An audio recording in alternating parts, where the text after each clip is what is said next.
Ayun, so guys, tapos na tayo magpalipad ng drone. And ayun, bumagsak.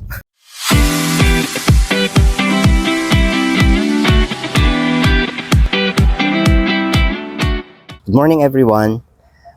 For today, magpapalipad tayo ng drone. So ito meron ako nakuha sa Lazada, drone E88.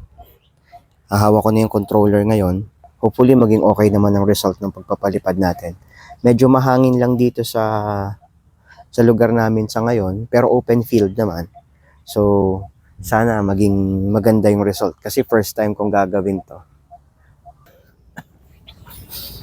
So yun guys, tapos na tayo ngayon magpalipad ng drone natin. And well, nakakatawa. Nawala yung drone. Ang bihira. Ito na lang ang naiwan sa akin. Controller. Ano ba yan? Masyado kasi siyang magaan. Tapos, mahangin pala kapag lumagpas na siya ng mga 10 feet. So, nung pinaangat ko siya ng 10 feet, dinala siya. Doon. Ayun, yung mga punong yun. Tapos lumagpas na doon. Tapos, pilit ko siyang pinabababa. Ayaw na bumaba. So, hindi ko natuloy alam kung nasan nga ba siya ngayon. Parang wala naman tong tracker. Hindi kamukha ng mga mamahaling drone na merong tracker. Ito kasi murang-mura lang to sa Lazada. Parang 700 lang yata kuha ko nito. So, more likely peke ito.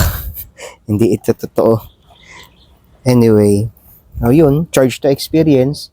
At least naka-experience tayo makapagpalipad ng drone. Hindi ko na nga lang makita kasi gusto ko sanang kunin. Kaya lang, yung area yun kasi, ibang property na yon. Tapos hindi na ako makakapasok. Kaya, yun. So, ganun na lang. Ito na lang ang naiwan, remembrance, charge to experience. And hopefully, next time makabili tayo ng mas maganda-gandang drone na pwede natin gamitin para dito sa pagbablog natin.